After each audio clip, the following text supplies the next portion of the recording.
विद्यार्थी मित्रों, कल हम कक्षा 10 में हिंदी विषय में प्रकरण 2 पढ़ रहे थे, जिसका नाम था बूढ़ी काकी। कल हमने देखा कि बुद्धिराम के घर बड़े लड़के का तिलक का प्रसंग था। मेहमान आए हुए थे और स्वादिष्ट व्यंजन बन रहे थे, जिसकी सुगंध काकी को बेचैन कर रही थी। खाने की तीव्र इच्छा से काकी जाती भी है, परंतु रूपा काकी को देखकर उन पर गुस्सा हो जाती है और उदास निराश होकर काकी अपनी कोठरी में आ जाती है और निश्चय करती है कि जब तक कोई बुलाने नहीं आएगा मैं नहीं जाऊंगी। परंतु उनके खाने की इच्छा और तेज हो जाती है। अब इस प्रकरण को हम आगे देखते हैं, समझते हैं। काकी उकड़ू बैठकर हाथों के बल सरकती हुई आंगन में आ गई, परंतु हाय दुर्भाग्य, मतलब बूढ़ी काकी का बुरा नसीब कि मेहमान मंडली अभी बैठी हुई थी। कोई खाकर उंगलियां चाटता था, कोई तिरछे नेत्रों से देखता था कि और लोग भी खा रहे हैं या नहीं। इतने में बूढ़ी काकी रेंगती हुई उनके बीच में जा पहुंची। पंडित बुद्धिराम काकी को वहां पर देखकर क्रोध से तिलमिला गए। तिलमिलाना मतलब व्याकुल होना, गुस्सा होना। लपक कर उन्होंने काकी के दोनों हाथ पकड़े और घसीटते हुए लाकर उन्हें अंधेरी कोठरी में धम से पटक दिया और चला गया। इधर मेहमानों ने भोजन किया, घरवालों ने भी भोजन किया, बाजे वाले, धोबी सभी ने भोजन कर चुके, परंतु बूढ़ी काकी को किसी ने न पूछा। बुद्धिराम और रूपा दोनों ही बूढ़ी काकी को उनकी निर्लजता के लिए दंड देना चाहते थे। निर्लजता मतलब बेशर्मी। उनके बूढ़ापे पर, दीनता पर किसी को करुणा न आई। सिर्फ अकेली लाडली ही उनके लिए परेशान हो रही थी। लाडली को काकी से अत्यंत प्रेम था। वह झुंझला रही थी, मतलब बेचैन हो रही थी कि वे लोग काकी को बहुत सी पूड़ियाँ क्यों नहीं देते। क्या मेहमान सब की सब खा जाएंगे? और यदि काकी ने मेहमानों के पहले खा लिया तो क्या बिगड़ जाएगा? वह काकी के पास जाकर उन्हें धीरज रखने के लिए कहना चाहती थी, परंतु माँ के डर से न जा सकी। लाडली ने अपने हिस्से की पूड़ियाँ बिल्कुल न खाई थी।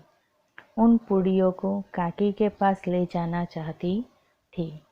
काकी का हृदय अधीर हो रहा था, मतलब लाडली व्याकुल थी कब वो पूड़ियाँ काकी को खाने के लिए दे। वो सोचती है, बूढ़ी काकी मेरी बात सुनते ही उठ बैठेगी, पूड़ियाँ खाकर प्रसन्न होंगी, मतलब खुश होंगी और मुझे खूब प्यार करेगी। अब रात के 11 बज गए थे। रूपा आंगन में पड़ी सो गई थी। लाडली की आंखों में नींद न थी। काकी को पूड़ियाँ खिलाने की खुशी उसे सोने न देती थी।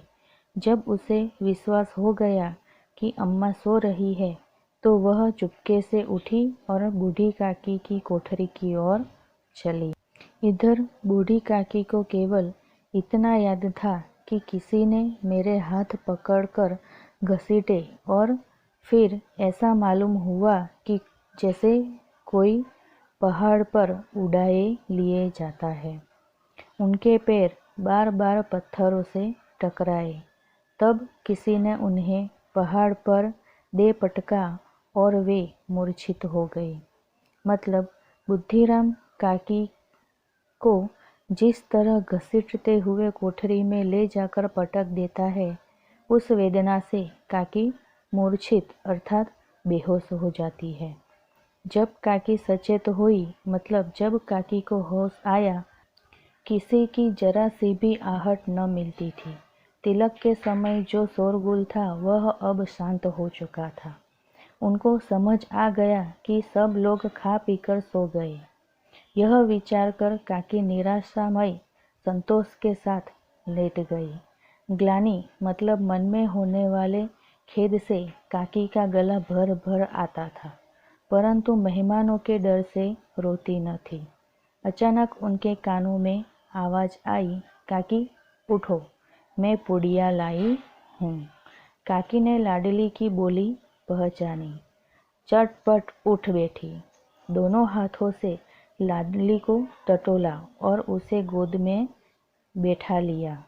लाडली ने पुड़िया निकालकर काकी को दी। काकी ने पूछा, क्या तुम्हारी अम्मा ने दी? लाडली ने कहा, नहीं, यह मेरे हिस्से की है। काकी पुड़ियों पर टूट पड़ी। 5 मिनट में पिटारी खाली हो गई। लाडली ने पूछा, काकी पेट भर गया? जैसे थोड़ी सी वर्षा ठंडक के स्थान पर गर्मी पैदा कर देती है, उसी तरह इन थोड़ी पुड़ियों ने काकी की क्षुधा मतलब भूख को और बढ़ावा दे दिया। काकी ने लाडली से कहा, नहीं बेटी, जाकर अम्मा से और मांग लाओ। लाडली ने कहा, अम्मा सो गई है, जगाऊंगी तो मारेगी। काकी ने पिटारी को फिर टटोला।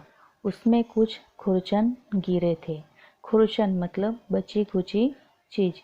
उन्हें निकालकर वे खा गई। काकी बार बार होठ चाटती, चटखारे भरती थी। काकी का हृदय मसोस रहा था, मतलब व्याकुल हो रहा था, अधीर हो रहा था कि और पुड़िया कैसे पाऊं। काकी का अधीर व्याकुल मन पुड़िया खाने की इच्छा के प्रबल प्रवाह में बह गया। उचित और अनुचित मतलब योग्य और अयोग्य का विचार अब उन्हें नहीं आया।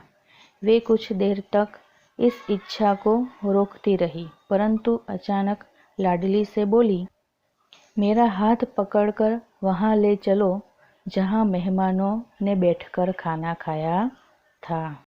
विद्यार्थी मित्रों, आज हम इस प्रकरण को यहाँ तक ही समझेंगे।